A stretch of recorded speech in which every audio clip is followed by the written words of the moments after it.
Marnie Kay, and I couldn't be more excited to share with you today this incredible guest. So I'm going to share with you exactly who we're talking to before I ask her to share some of what she really believes around the power of belief. So who you're looking at today is Gina Mollicone-Long.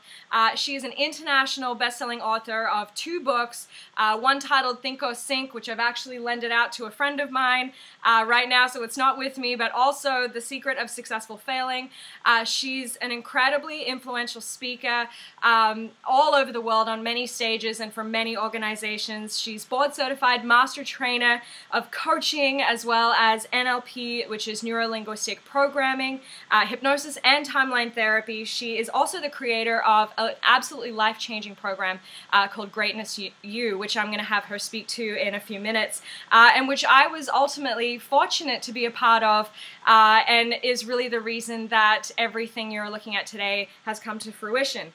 And also has graciously written the foreword to the book Belief is the New Black. So I couldn't be more excited to speak with you today. Gina, would love to introduce you and yourself to the guests watching for today. Hi everybody, get the book. Yes. If you don't already have it. If you don't already have it. Yes, and I really want everybody to hear the last year of your life, you've been on an incredible journey. You've done something that most people really ultimately wish they could do in their lives. Yeah, we took a trip around the world with our kids. I did a speaking tour for a year, and we traveled from Toronto. We hit 39 countries and came back almost exactly 1 year later. So it was, honestly, yeah, it was a pretty experience of a lifetime. And what ultimately what was the decision that pushed you in that direction to do that? So a lot of people listening can probably relate to this. Usually when something isn't working, it's because there's a third alternative that you haven't seen, a third perspective. We teach this all the time. So I was traveling, as you mentioned, and most of my work seems to be overseas. I don't know why that is. And so I travel away from my home a lot, and I speak to CEO groups around the world. Maybe it's in order to collect them, it has to be overseas. I don't know. Anyways, I was away a lot. It wasn't working for me. My kids are just now teenagers, so at the time they were preteens, and I just thought, what are my choices here? I either quit what I need to do, or I keep doing what I'm doing and don't see my kids. And so it was always this or. And then when I was in Mexico, I was doing a tour in Mexico, and one of the people in the audience just said to me, why doesn't your family go with you? And I thought, oh, there's the third perspective. And so I thought, I don't know why they don't come with me. And so I emailed my husband, and we were gone a few months later. So we did a tour. I did a speaking tour and a lot of networking along the way. And the kids and my husband and I, we saw everything. Amazing. And absolutely incredible. And people can have a look at your journey, right? Yeah, it's still up there. Our website was called Gratitude Seekers. I mean, ultimately it became about showing our kids, because we're parents first, and we wanted to show our kids that the world is an amazing place. It's a good place despite what the media focuses on. And so we didn't want our children growing up with a belief that the world was a scary place, that the world was a place that you had to struggle in, that the world was a place where people were mean and spiteful and dangerous. We wanted them to see that the world is primarily made up of beautiful human beings. For the most part, the world is an incredible place. And we saw that time and time again. We traveled for an entire year.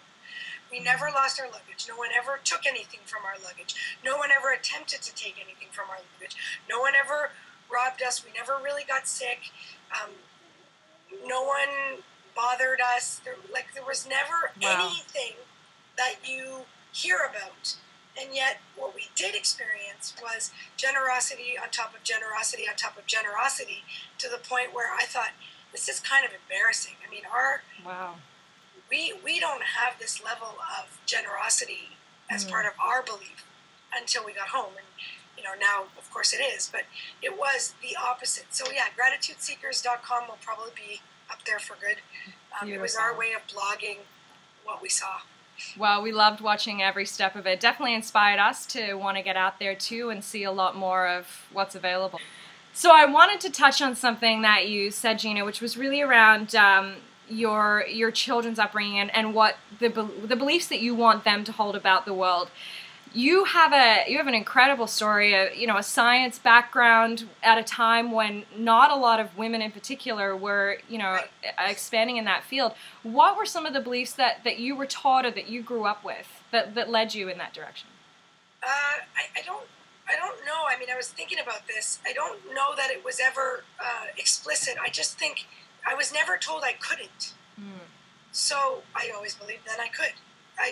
Right. I was told I was intelligent, I was capable, I was praised for my intellect, but I was never told I couldn't. So I'm sure I surprised a lot of people. I do remember telling my guidance counselor I wanted to study engineering, and he said to me, there's not a lot of women in that. Why don't you study applied math, which doesn't really have any women in it either, but whatever. Right. And I just thought, what?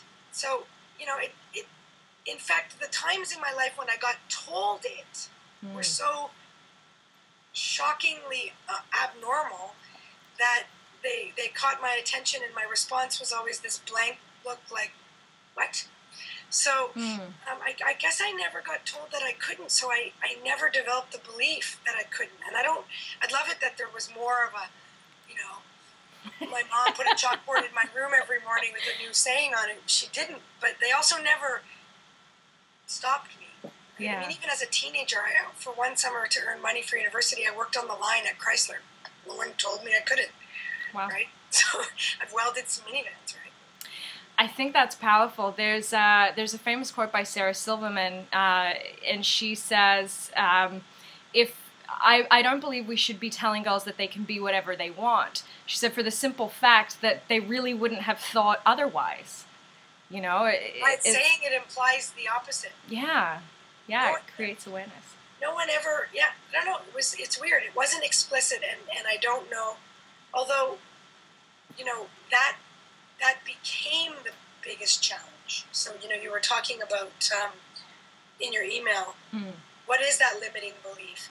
So what did become a challenge I became aware of around 18-ish was that gender, for some reason, did matter. And I never really experienced it in university personally until, unfortunately, the Montreal massacre that took place in December of 1989. And that brought to reality this question of gender. And it was a very powerful time. It really changed a lot of people's minds, good and bad, about the belief that gender mattered. I never really let it stand in my way, but it did turn up in my life repeatedly after that. Wow. So just for anybody who maybe isn't aware, maybe outside of Canada, what took place on that day, and what did that lead to in your university, in your environment? A very, very, very mentally ill man took the life of female engineers in Montreal in December of 1989, and only women. And and his notes all explained that it was because they took away his rightful place in that program. And so it was a very directed conversation, and all of a sudden we were looking at something, like you said before, that we'd never looked at before, which was gender in school. And so I remember it kind of changing, in fact, it didn't change my belief per se, because I didn't quit, but it changed my approach. And so then, I started to notice, because once you start to believe something, or once something enters in your awareness, you start to notice data that supports it. So then I started to notice there were not that many girls in my school. Now, don't get me wrong, out of that event also came incredible progress. So the things that we did at the university that I went to changed the face of engineering for women forever, in terms of we made it just became more female friendly by becoming aware that it wasn't. And so we really increased the number of girls and women in engineering in that school very shortly thereafter. So it wasn't all a tragedy in the sense that people woke up. Yeah. They started to do that. But I remember when I graduated, and I graduated near the top of my class, and I was going to interviews all the time. And one guy at a very big chemical company asked me why a pretty girl would study engineering in an interview. So it became something to be aware of. Yeah. And I dragged it around for a while. And then when I started to do all of this work, that's when it popped up and wiped away. Mm-hmm. So when you started to do all of this work, what changed for you? What became more apparent? What was different that you became aware of? Well, I've kind of been doing this work my whole life. So what was different was that I came all the way around back to this work. So I've been doing, when I was like 16, I held 4 or 5 national sport coaching certifications and 2 referee certifications because I needed to be teaching others, right? That's what I was called to do, but that wasn't a real job. So then I did all my engineering and all my corporate work and worked for big companies because that was a real job. And then I ultimately came back around because that didn't work for me. And I was quite young when I did it. I was in my mid-20s, or almost, mid to late 20s, when I started my own business. And it came out of the option that I couldn't live another day that way. And so I just started doing it. And that notion that I couldn't not do anything I wanted, right? I could do anything I wanted, was there. So I just did it. I didn't know. I made it up as I went along. I had no plan. I just did it. I figured there was no option. One of my clients says, when no choice is your only option, then you just do it. So I just did it. And then this belief came back up, like, well, you're really good, but you're a woman. Right? There's Tony Robbins, but he's really good, but he's a guy. And so that belief popped when around the time I was working on The Secret of Successful Failing, which is my favorite book. And I had run a marathon. The story's in the book. It's a long story, but the short version of it is that I had no right, first of all, running a marathon. My body's not built for it. I'm not a runner. I'm the world's slowest runner. But I was doing it to pop the lid off of this belief called all these things are impossible. And marathon was firmly in that one. So anyways, that's why I was doing it. So I was plodding along, I was doing fine, and then I hit the wall. And in the period where I hit the wall in the marathon, the belief surfaced to complete consciousness, such that I almost could personify it. Like I almost could see it. And because of that, I could immediately transform it because it wasn't buried under any layer whatsoever. It rose to the surface. Wow. I changed it and it was gone. And in that moment when that happened, it was one of those moments where you read about them in books and you think, oh, give me a break, right? Prior to that moment, I'd hit the wall. If you've ever run a marathon, my muscles had seized. I could barely move. And after that moment, I could move. My muscles unseized. Wow.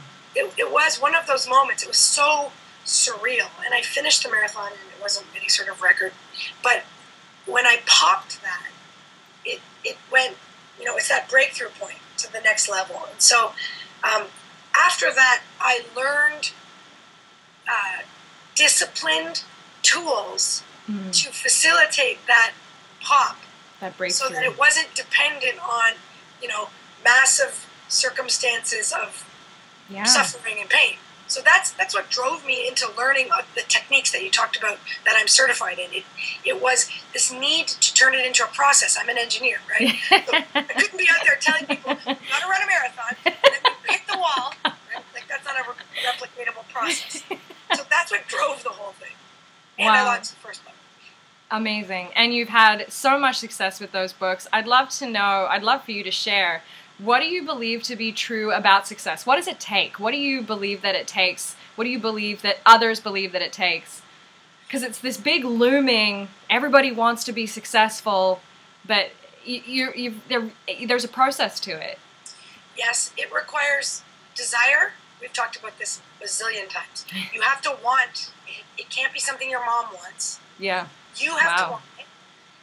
and you have to be willing to do what it takes. Now, what does that mean? Blah, blah, blah. Willing to, first of all, follow the process. So people say to me, oh, wow, you're so lucky, your life, you're so successful. Wow, you just spoke to 1,700 people in Athens. Wow, that's amazing. You're so lucky. I'm like, so where were you when I was speaking to, 8 people in the library? Yeah. Right? So Malcolm Gladwell talks about this concept of 10,000 hours. Are you willing to put in 10,000 hours for what you want? Because I have. Right. And so I haven't just popped onto the scene. I've been doing this for 10,000 hours. Right. So you have to have desire, you have to want it for yourself congruently, and you have to be willing to do what it takes. And a lot of times, doing what it takes means following a process or being disciplined to do the unsexy work.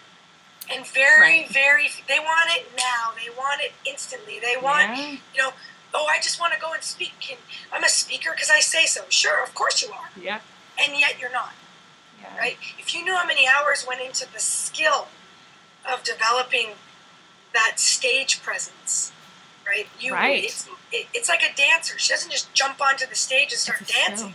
It's hours of bleeding feet and torn muscles and all of that, right? It's exactly the same. Now, that sounds awful, but you have to have desire and you have to have the willingness to stay the course. And the only reason why people don't succeed is they give up before they hit the gold. That's it. You've seen the picture millions of times. They're picking away, the gold's right there, and they quit. What is it that you think leads to that? What's the one defining thing that causes people to throw in the towel when they're on that path? Lack of faith, or let's use your word, lack of belief.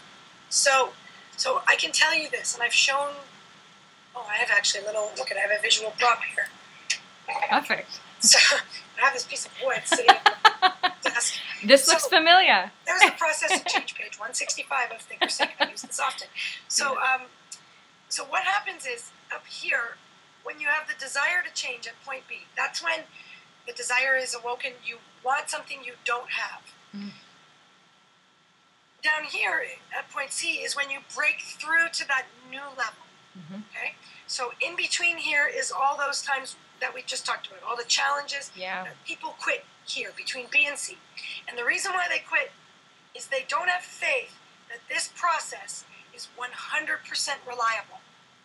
And from a nervous system perspective, in your neurology, your brain connected to your nerves, which runs your body, okay, you can't want anything up here that your nervous system isn't already ready to achieve. Wow. So as soon as you want it, point C is inevitable as long as you stay the course. Now, let's talk about your book is going to help people stay here when they want to quit. But I always say, I'm just going to put this back. I always say, when a baby wants to learn to walk, they already have the physical capability to do it. The muscles are ready, the balance is ready, the bones are ready, the equilibrium, I don't know, whatever it takes. It's ready, but the sequence hasn't been coded. This is the pattern of walking has never been developed. So the body, the baby has to go through many trial and error until it finds the successful neurological sequence called walking. But that's inevitable. It could take a baby 2 weeks, could take a baby 2 months, 6 months, 8, whatever. But it's inevitable, right? And so, barring any developmental challenge, right? So, the desire alone signals readiness. Wow, that's powerful. And so, if you have belief that the desire alone means you're ready, then there's no reason to ever quit. I don't care if it takes you 30 years. Yeah. It's faith in the process being reliable. Right. So if you have faith, yeah, sure, I get it. You get up, you fall down. Nobody likes that. Right. But what gets you up the next day is the belief that this could be the day, that I'm going to break through. See, it's not a matter of if I break through. It's a matter of when I break through. Right? I have a friend, student, incredible woman. named Alana, and her favorite word in the English language is yet. Yet. Because it changes every belief. Even if you took I can't do it and add the word yet to the end of it, it literally changes the meaning in your nervous system. So I always say tack on yet to any limiting belief that you have, and it will change your relationship to that sentence. Yeah, it creates possibility. Even if you don't know how. That implies tomorrow could be the breakthrough day. Yeah. Right? You know, Winston Churchill said, if you're going through hell, keep going. The reason why people give up is they don't believe. See, they always say this to me. This is my favorite thing. But Gina, I gave it everything I had. I said, no, you gave it everything you thought you had. Wow. You didn't give it everything you had. Right. Because you already have what it takes. So there's a big difference between giving it what you have or what you think you have and giving it what it takes. Right. And usually the difference is the reason why you don't have it in the first place. And there's nothing wrong with that. That's the process of change. Right. So people are like, oh, well, I should know this. Well, no, you shouldn't, because if you did, then you'd have it. So we wouldn't even be having this conversation. Right. And it really is all a process of discovery too, which is why I sort of titled this web series Discovering the Power of Belief, because if we already knew, it wouldn't be a conversation that needs to be had. But everything you see in your life is driven by what you believe. Yeah. Right? So because your belief will drive your focus, and your reticular activating system will find proof for that focus. So if you believe, and that's why we took the kids on the trip, if you believe the world's a bad, I can find lots of proof that the world is a bad place. But I could also equally find lots of proof that it's not. Which one's more empowering? You know? And what's fascinating to me is I feel the need to push against those things. And maybe that's what's different between me and the person beside me. So, you know, we talked about that gender belief. Because you asked me earlier in an email, is there a limiting belief that... And it was definitely gender. And, you know, people say, well, how do you know when you break through? Well, let me ask you this. Do you think the limiting belief around gender is gone if in the last year, one of my audiences was all male in Saudi Arabia?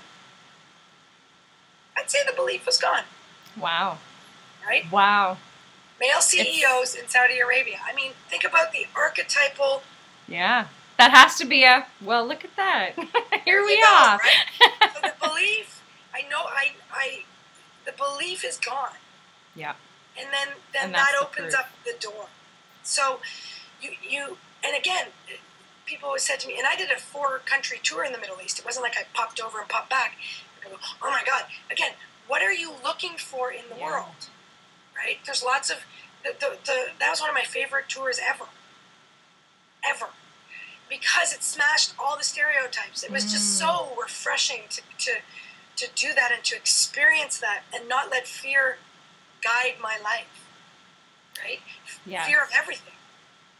You shared an incredible story with me of a friend's house that you'd gone to in one of the tours you were at, and how you were looking around their house and how they had all of the same utensils, same, and how you were like, you know, we have a belief that it's not that way, and yet.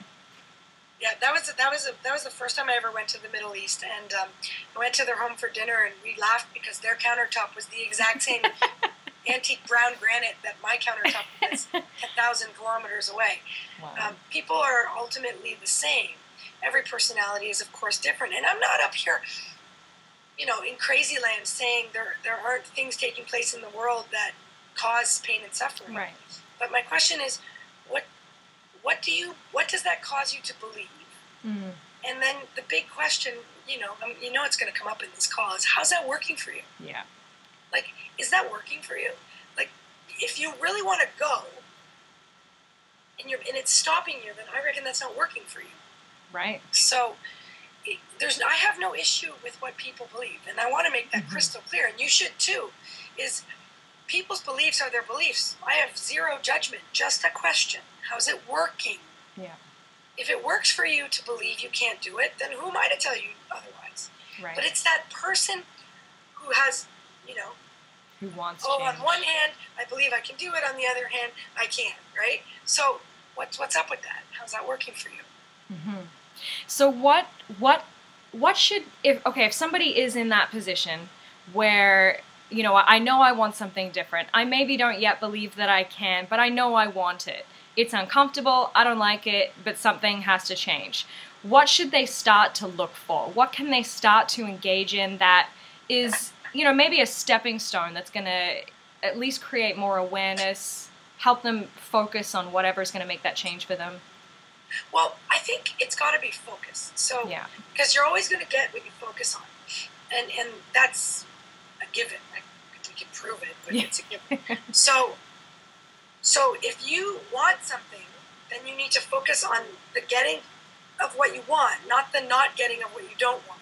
Right. People say, well, how do I know? Because we have zero discipline over our focus. I mean, really, we live in a world of like instant gratification. So, and Buddhist, one of his key teachings is rule your mind or it will rule you. So, I mean, like, you have to be a custodian of your focus. And we're not trained to do that. So instead of trying to keep track of the, 40,000 thoughts a day, use your emotional guidance system. So it's very, very simple, and this is a very rudimentary way of explaining it. Focus on what you want. Take action. If at any point in that cycle you feel a negative emotion of any kind, acknowledge. You have to stop. So this is critical. First of all, you have to stop. Then you have to acknowledge that that's a negative emotion. Yeah. Then you have to shift it. Yeah. So you talked earlier about my training. Yes, we use timeline therapy, hypnosis, NLP, tapping, kuna, whatever, to shift emotions. There's a million other techniques that all work. Yeah. You have to find whatever works for you to shift the emotion, ultimately get the learning, let it go, whatever. Then refocus, then take action. So it's a guidance system. And one of my teachers says, Tad James says, that negative emotions are a sign from the unconscious mind to focus on what you want, which means the negative emotion is the early warning signal that you took your focus off what you want. And if you're always going to get what you focus on, well, now you're going down the roller coaster ride of the wrong way. So the negative emotion is actually doing you a favor. If you don't use the signal and you store the emotion in your body, and you got to deal with all that stagnant energy. And so negative emotions are not inherently bad, but stored over time, they create havoc in a system that wasn't meant to hold on to them. So the emotional guidance system is critical. Focus on what you want. Take action. As soon as you feel a negative emotion, stop. Acknowledge the emotion. Use a technique like timeline therapy, which I think that's my favorite, to shift the emotion. Then refocus. Take another step. It's just going. It's it. Yeah, just keep going. It's not whether you fall down, it's whether you get back up. Yeah. At the end, when we're done here, I'm going to make sure that everybody watching has access to your courses and more information on what you just talked about, because for people to really understand that there is a process. Once you can learn a process or a strategy in place of having no strategy, or the strategy that doesn't work, that really is the process of change, moving beyond point C to D to what you want. They're just shifting techniques, and you said it yourself just a minute ago. So people will ultimately get there on their own. It just might take them 20 years. Yeah. All the techniques that we teach and other people like us teach, all those techniques give people a mechanic to shift faster and with less effort, like less struggle. But which sounds lovely. They're not necessary. The body is designed to change. So ultimately you're going to get there with or without a technique. But if you had a technique, maybe you could do more, get there faster, do more with your life. That's all I'm saying. Yeah. Which I think inherently most people want. Yeah, well, the ones who want it, the ones who don't. I mean, there's no, again, it's like we're not trying to convince anybody of anything. All people say, oh, does this technique work? Of course it works. What does it take? Desire and willingness. Does that technique work? Do you want it to work? Of course it works. What does that take? Desire and willingness. They say, oh, I tried that technique once. instructions. It didn't work for me. Okay, well, you either didn't have desire or you didn't have willingness to follow the instructions. That's it. It's not my technique's better than your technique. The ones I teach are powerful in my context and in the way that I teach. I can't teach everything. Right? You do a good job of teaching most things. But I'm open to everything. If somebody tells me that whatever they're doing is working, I'm interested in that. And I'm curious for that because it's another shifter. And I think you should have as many shifters in your purse or your backpack or whatever you want to call it as you can because, you know, you have a preference to what it's going to take. You have options. Yes. Yeah. Versus no options, like you said earlier. Yeah. Right? Stuck with no options. What am I supposed to do? Gina, what do you've spoken about some of the limiting beliefs that you've had. You've spoken with regards to gender in particular. You've spoken about a belief that you believe you had growing up, even though it was never clearly, you know, defined to you in that way. What do you believe now about yourself, about what you're capable? What's a belief that runs through your mind that keeps you going? That when you do find challenges or, you know, things that aren't necessarily working the way you want, what's that story that you... I think the driving belief in my life, my work, my everything is that perception is projection. And so the ultimate responsibility of what I'm creating in my life rests on my shoulders, not in a blamey kind of way, but in a creative kind of way. And so I believe that the impossible is always possible. I know that sounds kind of like motivationally flaky, but I truly believe that the only reason why it's not there is because I don't believe it. And so there is no fault or victim or whatever. I honestly believe that perception is projection. So what am I projecting? And if I look out onto the screen of my life, is that what I'm thinking I want?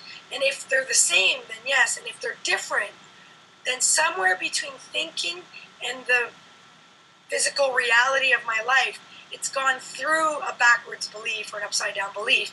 And then it's just going back and finding that, letting it go and going forward again. So honestly, that what the world that I perceive through my senses is a world I initially project first. So if I want to change it, I have to go inside, not outside.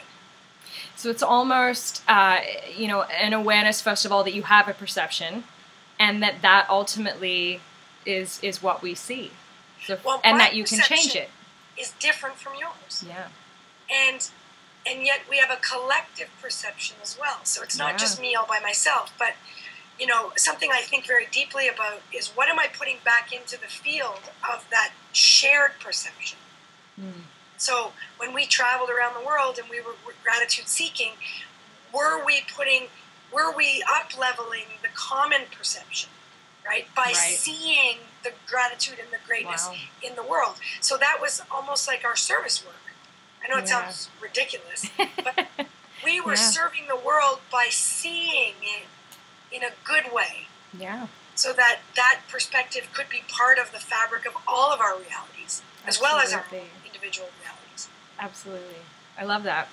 So just a couple more questions before we wrap up. I think that you said earlier, sometimes it takes that third position, that external, something either outside of yourself or someone outside of yourself. Has there been an impact like that for you, whether it be a book or a person? Has there been, you know, someone or something that has either created a major shift for you or provided some insight for you to be able to make that shift yourself at some point? Well, I'd like, you know, I mean, I get taught by necessity a lot. And so, you know, I get taught by my life experiences, but then once the experience has provided me a learning, then I always seem to attract the teaching, right? So, so, you know, when the marathon, the whole thing happened, that's when I got exposed to all the NLP, the timeline therapy, the hypnosis. It had been there all along, but needing to find a structure for it all of a sudden led me to it. You know, I mean, I've read books like Power versus Force, or even The Alchemist, which is a huge impact in my life. For years reading that book, that your answer is often right in front of you, right? 3 magic words. Bruce Lipton, when he wrote The Biology of Belief back in the early 2000s, that popped the door. I mean, I have I have, the original self-published version of that book. That really, because for me, as someone with a science background, he was the first author I'd ever read that brought these two things together. Right. And I knew it, but to see it done by a scientist in science language was a very different experience. So all of those things have kind of, and my reading list is long and varied, and I don't want to give one book one credit, but what it's doing is bringing it all together. And ultimately, when you put your book concept over to me, I mean, you nailed it, and I told you that, because honestly, if you can't shift your beliefs, then you can never shift your life. Yeah. So if what comes out of this is a more responsibility for personal choice and personal accountability and personal responsibility, then, well, first of all, you're going to do a huge service to people in the world. But also, ultimately, if they ever get into my classroom, they're going to be easier to teach, right? Then say I was. Who's in charge of your belief? Right. If you're in charge, then you retain power in the situation. Right. Belief is power. Agreed, 100%. And everything that is in my life today, Belief is the New Black, all of this is really a result of having taken your course, shifting a lot of what I believed prior to that to what I believe now. So I ultimately want to thank you. I absolutely want to recommend anybody watching this today to head to Gina's website, check out her work, and ultimately become a student of hers, because it's not only done amazing things for tens of thousands of people all over the world, but I know you're on a mission to really, spread that message of greatness and where it comes from. And I would love for you to share with everybody where they can find you. What events do you have coming up, and what can they do to be a part of your initiative? You know what? They can find us a number of ways. We are always running Greatness U courses, whether it's an evening, a weekend, an intensive, or the mastery like you've done, or trainer's training, or whatever. And so I don't want to give dates now, because by the time this thing runs, maybe they'll have one. But they can always find us at greatnessgroup.com, because that's the name of our company. Right, and then underneath the Greatness Group, we have Greatness U, we have Gina Mollicone, we have Scott, we have corporate training. So greatnessgroup.com is always going to be a starting point for us, regardless of when you air this or who's listening. Even if someone listens to this 5 years down the road, that's still going to be there. Great. And all the courses are always running, and those courses are called Greatness U, and those courses are the shifters. That's what we're talking about there. They teach people how to shift, how to shift their belief, how to shift their emotions. They're all at different levels of shifting. And so they can always find us there, and if they're desperate to find me, they can find me at ginamollicone.com. Okay, amazing. And, one thing that I wanted to share is you talked about those courses are there for people to shift. You really provide people with tools that not only are they going to shift inside that course, but they're going to come away with and have those tools and those strategies to be able to continue to do that for the rest of their lives, no matter what challenges they face. So, Yep. And they I think when we go back to the process of change, because that process continually repeats itself, right? They've got to develop the muscle for change. And that, it means once you get rid of a belief that's no longer working, then the next one's going to surface. Yeah. So it's kind of a never-ending cycle. So better you should get good at it than think it's this one-off thing you just got to get through, right? And then it'll be fine.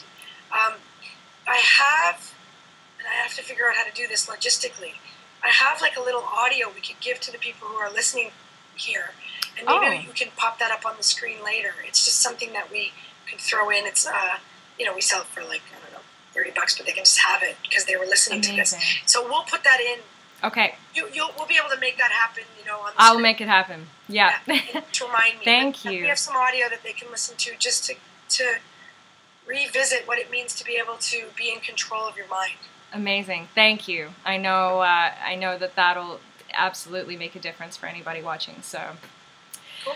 Thank you so much for your time today. It was really incredible chatting with you. And for everybody watching, if you want to hear more from Gina, head to her website or pick up your copy of Belief is the New Black. Check out what she's written in the foreword, and her contacts will be there also.